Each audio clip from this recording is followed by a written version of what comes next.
Good morning friends, Python lectures में आपका स्वागत है। आप इस वीडियो लेक्चर में 12th फिजिक्स के लिए पढ़ोगे गाउस लॉ, इसकी एप्लीकेशन। गाउस लॉ के बारे में हम अपने पुराने पिछले लेक्चर में पढ़ चुके हैं। अब आज के लेक्चर में हम पढ़ेंगे गाउस लॉ की एप्लीकेशन। ओके, तो पहले थोड़ा सा डिस्कस करें कि गाउस लॉ था क्या। हमारा गाउस लॉ स्टेटमेंट क्या था कि गाउस लॉ के अकॉर्डिंग जो किसी भी एनक्लोज सरफेस एरिया जहाँ पर कि प्लस क्यू चार्ज प्रेजेंट है से रिलेटेड जो इलेक्ट्रिक फ्लक्स होता है phi equal to summation of q upon epsilon nought. यह गाउस लॉ के लिए रिलेशन था। अब हम अच्छा, एक फार्मूला और था इलेक्ट्रिक फील्ड के लिए। डेफिनेशन ऑफ इलेक्ट्रिक फील्ड से phi equal to integration of E dot d s cos theta. Okay, तो फाई डेफिनेशन से आता है phi equal to E dot d s cos theta, जबकि गाउस लॉ कहता है कि जो इलेक्ट्रिक फ्लक्स है वो इक्वल होता है summation of Q total charge upon permittivity of the medium. Okay, तो ये दो फॉर्मूले आपको यूज़ करने हैं और इसके बाद हम गाउस लॉ की एप्लीकेशन को इजीली अप्लाई कर पाएंगे। ओके, चलो तो स्टार्ट करते हैं गाउस लॉ की जो फर्स्ट एप्लीकेशन है उससे। तो जो फर्स्ट एप्लीकेशन है गाउस लॉ की, मैं वहाँ से डिस्कस करना चालू करूँगा। ठीक है, तो गाउस लॉ की फर्स्ट एप्लीकेशन है कि इलेक्ट्रिक फील्ड हमको निकालनी है। इलेक्ट्रिक फील्ड इंटेंसिटी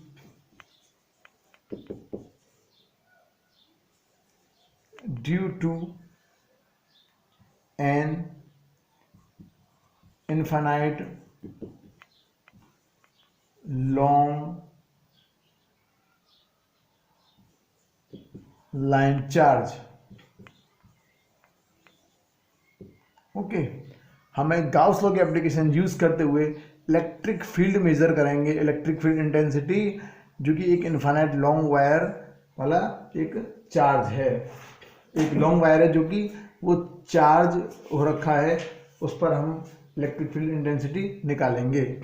ओके, तो इसके लिए हम एक वायर लेते हैं जो कि इनफाइनाइट लेंथ का है। कितने का? इनफाइनाइट लेंथ है, जिसकी इनफाइनाइट लेंथ है। एक वायर लिया है हमने, इसकी लेंथ इनफाइनाइट है। ओके, अब इसको हमने Q चार्ज से चार्ज किया हुआ है। इस पर Q इक्वली डिस्ट्रीब्यूटेड किया हुआ है। ओके, सपोज लेमडा क्या है? Linear charge density. लेमडा है यहाँ पर लीनियर चार्ज डेंसिटी। अच्छा, लेमडा लीनियर चार्ज डेंसिटी क्या होता है? लीनियर चार्ज डेंसिटी लेमडा होता है charge distributed per unit length, यानी कि charge distributed per unit length, यानी कि एल, क्यू अपॉन एल। ये होता है lambda equal to q upon L. Okay, अब मैं क्या करता हूँ, अब इस इनफाइनाइट लॉन्ग वायर से किसी एक पॉइंट, पर्टिकुलर पॉइंट P, इसको मैं कह रहा हूँ P मैंने लिया है। इस इनफाइनाइट लॉन्ग वायर से इस P पर इलेक्ट्रिक फील्ड जो जनरेट होगा उसको हमें फाइंड करना है using Gauss law application. Okay, तो इसके लिए मैंने पहली चीज़, इसमें दो स्टेप्स में हमेशा इलेक्ट्रिक फील्ड, कोई सी भी एप्लीकेशन गाउस लॉ के लिए लगाओगे तो उसमें दो स्टेप्स होंगे। पहला स्टेप्स होगा डायरेक्शन। किसके लिए काम बताएंगे अपन? डायरेक्शन, कि इलेक्ट्रिक फील्ड की डायरेक्शन क्या रहेगी P पर। उसके बाद सेकंड में हम उसके डेरिवेशन करेंगे इलेक्ट्रिक फील्ड मेजर करने के लिए।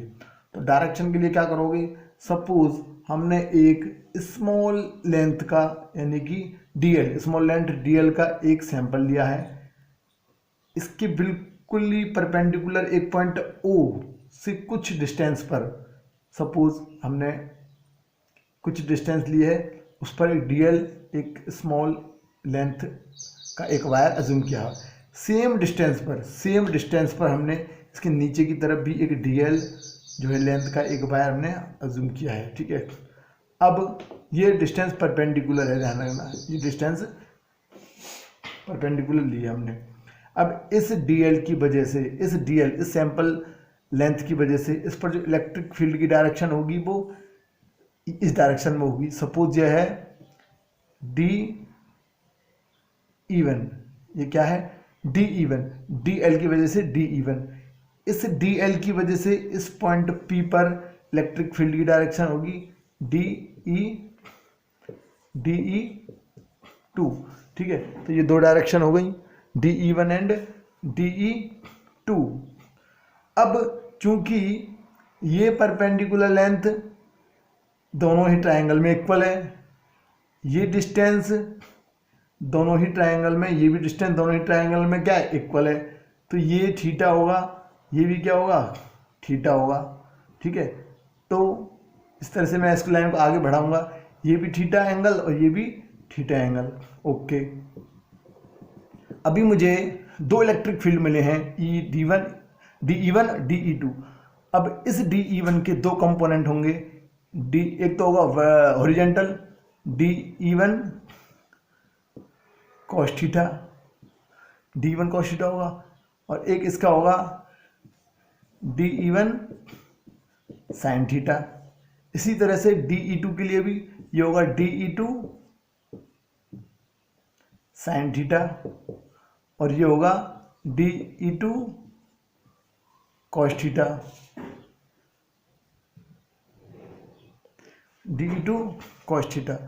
अभी मैंने देखा डायरेक्शन के लिए कि जो मेरे वर्टिकल कंपोनेंट हैं वो इक्वल एंड अपोजिट है, इक्वल एंड अपोजिट है, इसलिए ये कैसे हो जाएंगे कैंसिल आउट, क्या हो जाएंगे कैंसिल आउट, यानी आपस में ये कैंसिल हो जाएंगे। ये इक्वल भी है अपोजिट भी है, चूंकि जो DE1 है वो इक्वल है DE2 के। ऐसा मैं क्यों कह रहा हूँ ये इक्वल होंगे, क्योंकि मैं अगर देखूँ इस DL पर कितना चार्ज होगा, मेरा जो लीनियर चार्ज डेंसिटी लैम्डा है, अगर ये DL है तो ये Q हो जाएगा लैम्डा DL, कितना हो जाएगा इस पर charge Q equal to lambda DL। इसी तरह से इसके लिए भी Q equal to lambda DL, okay. अब चार्ज इक्वल है, डिस्टेंस इक्वल है, तो इलेक्ट्रिक फील्ड एक तो चार्ज पर डिपेंड करती है और डिस्टेंस पर डिपेंड करती है, वो दोनों ही इक्वल हैं। तो DE1 और D इक्वल टू DE2, दोनों ही केस में चार्ज इक्वल है, दोनों ही केस में डिस्टेंस इक्वल है, तो DE1 इक्वल टू DE2। तो इक्वल एंड अपोजिट होने की वजह से मेरा vertical component cancel, only horizontal direction, only horizontally, यानी कि जो मेरा P पॉइंट पर जो मेरी इलेक्ट्रिक फील्ड की डायरेक्शन होगी वो कैसी होगी हॉरिजेंटल ही होगी, हॉरिजेंटल डायरेक्शन। जो मेरी E की डायरेक्शन होगी वो होगी हॉरिजेंटल, क्योंकि दोनों के कंपोनेंट एक ही डायरेक्शन में ऐड हो जाएंगे और इसकी डायरेक्शन जो रिजल्टेंट आएगी वो आएगी इस जो इनफिनिट लेंथ वायर से perpendicular far away, perpendicular far away आएगी, ओके।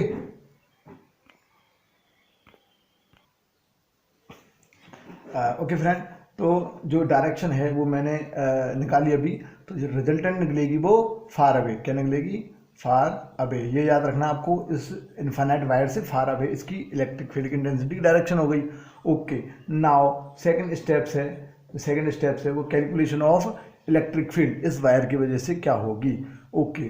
तो देखिए सबसे पहले चूंकि मुझे पता है जो गाउस लॉ से, from Gauss law, Gauss law के अकॉर्डिंग क्या है phi equal to sigma q upon epsilon nought, okay. तो सिग्मा क्यू इस केस में क्या होगा, सिग्मा क्यू क्या होगा, ये क्या, ये मेरी थी लीनियर चार्ज डेंसिटी, यानी कि ये लीनियर चार्ज डेंसिटी मैंने लैम्डा मानी है इस वायर की, तो ये होती क्या है चार्ज डेंसिटी पर यूनिट लेंथ, लेकिन मेरी लेंथ कितनी है यहाँ पर L है, तो मेरा टोटल चार्ज कितना हो जाएगा lambda L, okay. So phi equal to कितना आ गया एफ से आगे वैल्यू रखने पर lambda L upon epsilon nought. ये मेरी हो गई इक्वेशन 1, ये मेरी इक्वेशन 1 हो गई। ओके, नाउ फ्रॉम, ओके, अब देखिए जरा गौर कीजिएगा, ये डायग्राम थोड़ा ध्यान से समझना। ये जो मेरा वायर है, ये जो मेरा वायर है, अब आप सोचोगे सर एल कहाँ से आई। मैंने क्या करा है, इनफाइनाइट वायर में से थोड़ी सी एल लेंथ के लिए कैलकुलेशन की है। किसके लिए? एल लेंथ के लिए। लैम्डा यहाँ पर मेरा क्या है, लीनियर चार्ज डेंसिटी है, इसकी लेंथ मैंने एल रखी है। ओके, नाउ एक पॉइंट पी जिस पर मुझे इलेक्ट्रिक फील्ड मेजर करना है। ओके, अब मेरा जो पहला काम होगा वो गाउस लॉ को अप्लाई करना है। तो मुझे एक गाउस सरफेस अज्यूम करनी पड़ेगी, जैसे कि गाउस लॉ में कहा गया है कि Gauss surface according to compatibility हम क्या करते हैं, गाउस लॉ को अप्लाई करने के लिए एक Gauss surface, imaginary surface assume करते हैं। अब मुझे ज़रा बताइए मैं इसके लिए कौन सी सरफेस एक अज्यूम कर लूँ। मेरे हिसाब से जब मैंने इसको एल लेंथ मान लिया है इस वायर को, तो इस पर एक मैं यहाँ से यहाँ तक एक सिलेंडर बना देता हूँ। क्या बना देता हूँ? एक सिलेंडर। ओके, जिसमें एक जो वायर का ये वाला पॉइंट इस सरफेस पे आए, सिलेंडर के प्लेन सरफेस जो होती है, और नीचे वाला पॉइंट नीचे वाले प्लेन सरफेस पे आए, और बाकी का जो पी पॉइंट है ये इसके कर्व्ड सरफेस पे आए। कौन सी सरफेस? Curved surface. सिलेंडर आप जानते ही हो, इस तरह से सिलेंडर होता है। ओके, तो इस पी पॉइंट पर इलेक्ट्रिक फील्ड मेजर करना है बिकॉज ऑफ दिस सरफेस। अब मैंने एक अज्यूम कर ली सरफेस, अब इस सरफेस के अंदर हो गया चार्ज, गाउस लॉ अप्लाई हो जाएगा। Okay, so from the definition of electric flux, बताइए डेफिनेशन से क्या होता है। Phi equal to integration of, close के लिए E dot d S, E dot d s मैंने डॉट लिया है यहाँ पर, E dot d s, dot हटाते ही मैं कॉस थीटा लिख सकता हूँ, लेकिन E dot d s. Okay, from the definition, ये पूरी सरफेस, ये पूरी क्या है, हमारी पूरी सरफेस हो गई। इस सरफेस को मैंने एस कह दिया है, इस सरफेस को मैंने एस कह दिया है, पूरी सरफेस को, कंप्लीट सरफेस। ओके, अब मैं इस सरफेस को 3 पार्ट में डिवाइड कर सकता हूँ। ये पहली सरफेस जिसकी डायरेक्शन किधर रहेगी, ऊपर की ओर रहेगी। ये दूसरी सरफेस है जिसकी डायरेक्शन, इसको S1 कह दूँ फिर, ये दूसरी सरफेस जिसकी डायरेक्शन नीचे की तरफ रहेगी। और एक तीसरी सरफेस जो कि कर्व्ड, उसकी सरफेस, इसकी क्या होगी डायरेक्शन, इस तरह से होगी। इधर देखें तो इधर निकल रही होगी, ऊपर की तरफ निकल रही होगी, चारों तरफ निकल रही होगी, कर्व्ड है परपेंडिकुलरली, तो पी पर ऐसे आएगी। अब मुझे बताओ इलेक्ट्रिक फील्ड की डायरेक्शन क्या थी, ये भी परपेंडिकुलर बाहर की तरफ थी। तो देखो जब इस पर परपेंडिकुलर बाहर की तरफ निकलेगी तो ई की डायरेक्शन भी क्या हो गई, यही हो गई। ये सरफेस S3 मान लिया मैंने ना, S3 की डायरेक्शन में क्या हो गई, ये हो गई। ओके, यहाँ पर भी देखो, यहाँ पर ई की डायरेक्शन इधर की तरफ फार अवे होगी, यहाँ पर भी ई की डायरेक्शन क्या होगी, फार अवे होगी।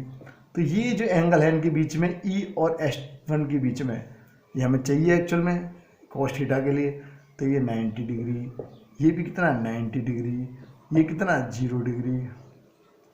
अब आसानी से आप इसको 3 पार्ट में डिवाइड करो, S1 के लिए काउंट करो ई dot E D s cos theta, जो कि S1 के लिए क्या है 90 डिग्री, क्या है S1 के लिए थीटा 90 डिग्री, प्लस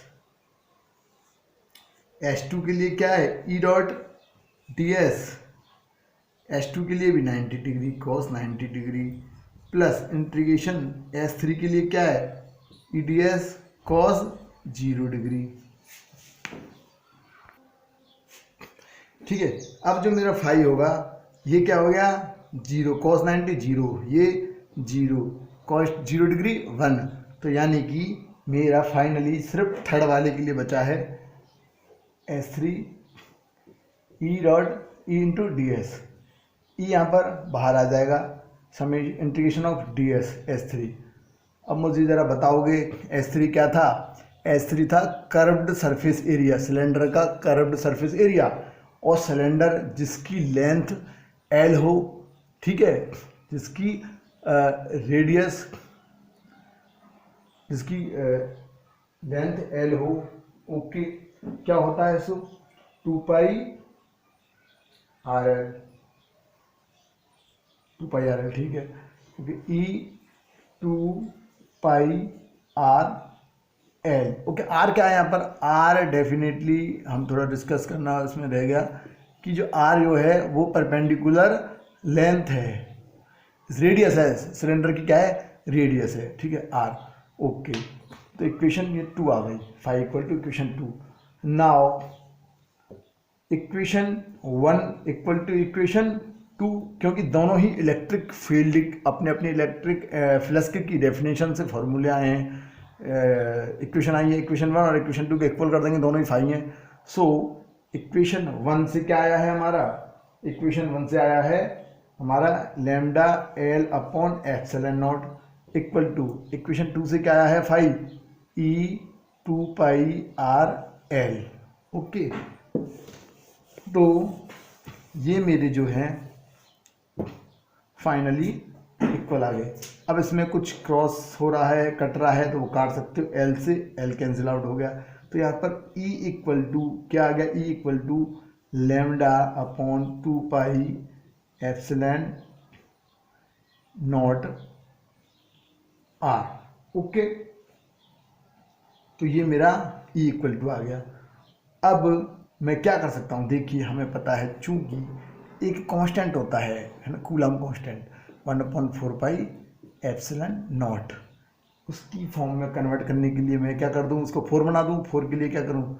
2 × 2 4, तो ये पूरा की पूरा क्या बन गया? के, क्या बन गया?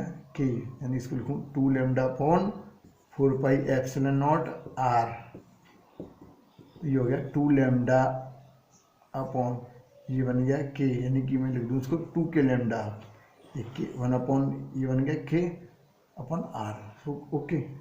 सो फाइनली जो ई इक्वल टू आया 2 k lambda upon r, this is the final electric field intensity for a infinite long wire which is charged with lambda, which is charged with linear charge density lambda, okay। तो ये चीज़ हमने इसमें देखी कि जो है ये जो इलेक्ट्रिक फील्ड इंटेंसिटी है बिकॉज ऑफ इनफाइनाइट वायर, वो उसकी लेंथ पर डिपेंड ही नहीं कर रहा है, एल फैक्टर यहाँ है ही नहीं, तो लेंथ पे डिपेंड नहीं करता है। अगर इनफाइनाइट वायर है उसकी लेंथ पे डिपेंड नहीं करता है, या फिर कितनी लेंथ है अगर इनफाइनाइट है, क्योंकि इलेक्ट्रिक फील्ड इंटेंसिटी उसकी परपेंडिकुलर डिस्टेंस आर पर डिपेंड करती है और उसको किस तरह से लीनियरली चार्ज किया गया है, लीनियरली चार्ज डेंसिटी उसकी लैम्डा पर डिपेंड करती है। और एक के आ गया तो इसका मतलब मीडियम भी आ गया, मीडियम पर भी डिपेंड करता है, ओके। अब वेक्टर फॉर्म क्या होगी? वेक्टर फॉर्म होगी अपनी ई equal to 2 k lambda upon are, और आर कैप, क्योंकि ई की जो डायरेक्शन थी ना लॉन्ग वायर की वजह से, वो ओ पी हमने शुरू में लिया था, जो पॉइंट ये था आर, तो इसी आर के अलोंग ही तो थी, तो इसलिए जो आर की डायरेक्शन होगी वही हमारे ई की डायरेक्शन हो जाएगी, ये भी ई, ये आर कैप की डायरेक्शन ही हो जाएगी। तो ये इसका वेक्टर फॉर्म हो गया, okay. Now some relation, okay. अब रिलेशन क्या होगा? मीन्स ई जो है वो इन्वर्सली प्रोपोर्शनल है आर क्या है यहाँ पर? Perpendicular distance of point P from the infinite long wire, ये होता है आर पे डिपेंडेंसी ई की। अगर मैं ग्राफ की बात करूँ, एक ग्राफ प्लॉट करता हूँ, आर जैसे जैसे इंक्रीज करेगा, ये इन्वर्सली प्रोपोर्शनल होने की वजह से ई डिक्रीज करेगा, और कैसे? एक्सपोनेंशियली डिके करेगा, इस तरह से, okay. So it is a R, it is a E, and the graph और relation between E and R is given by this graph, okay.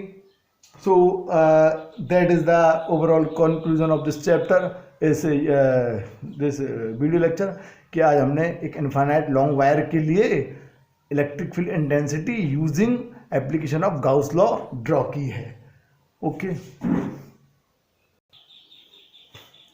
Okay, तो यहाँ पर एक मैं न्यूमेरिकल करा रहा हूँ इस एप्लीकेशन से रिलेटेड। देखो गिवन है कि कोई भी एक पॉइंट जो कि 2 centimetre away from A infinite long wire, okay, के 2 सेंटीमीटर से दूर रखा हुआ है, और जो इलेक्ट्रिक फील्ड जो बन रहा है वहाँ पर 9 × 10⁴ न्यूटन पर कूलम वहाँ पर इलेक्ट्रिक फील्ड जनरेट हो रहा है, तब हमें लीनियर चार्ज डेंसिटी फाइंड करनी है, लैम्डा फाइंड करनी है, क्योंकि हमें फॉर्मूला में अभी ड्राइव किया E = 2k λ/r होता है। k को मैंने 1/4 एप्सिलॉन नॉट से रिप्लेस कर दिया है। अब यहाँ पर चूंकि लैम्डा फाइंड करना है तो लैम्डा = क्या आएगा, यहाँ पर ये 2 से 4 काट दूँ 2 बार, तो ये आएगा 2 pi epsilon naught r e। Okay, इन सब की वैल्यू आप पुट कर दो। पाई की होती है 22/7, एप्सिलॉन नॉट की कितनी होती है भाई बताओ, 8 इंटू जैसे बोलो 8 × 85 × 10⁻⁻k। ओके, या फिर ऐसा कर सकते हैं अपन, हमें ये काटने की ज़रूरत नहीं थी क्योंकि हमें डायरेक्ट जो है k की वैल्यू पता है, ये भी हटा दो, हमें k की वैल्यू पता है। तो E = 2 इंटू लैम्डा, पहले लैम्डा निकाल लेते हैं, लैम्डा = ER/2k। E कितना गिवन है, 9 × 10⁻⁴ इंटू R कितना है 2 सेंटीमीटर, यानी इसको मीटर में कन्वर्ट करूँ तो 10⁻⁻2 से मल्टीप्लाई कर दूँ अपॉन 2 इंटू k की वैल्यू क्या है 9 × 10⁻9। ओके, तो यहाँ से आप कैलकुलेट कीजिएगा, इसको कैलकुलेशन करो और ये आएगा 10⁻⁻7। 10⁻�7। अच्छा, लैम्डा की यूनिट क्या होगी, लैम्डा = कहता है Q/L, यानी कि कूलम पर metre. This is your answer. Okay, तो इस तरह से अपन ने एक गाउस लॉ की एप्लीकेशन की, इन्फिनिट लॉन्ग वायर की वजह से एक पॉइंट पर इलेक्ट्रिक फील्ड हमने मेजर किया है। Okay, and then we have to a question related to this theory. Okay, तो इस लेक्चर में फ़िलहाल इतना ही, और देखने के लिए आप बने रहिए पाइथन लेक्चर्स के साथ में, और उसको प्लीज़ लाइक, शेयर और सब्सक्राइब कर दीजिए, जिससे ज़्यादा से ज़्यादा आप लोगों के लिए मैं एडवांटेज ला सकूँ, अच्छी वीडियोज़ ला सकूँ, मुझे मोटिवेशन करते रहिए। Okay, thank you.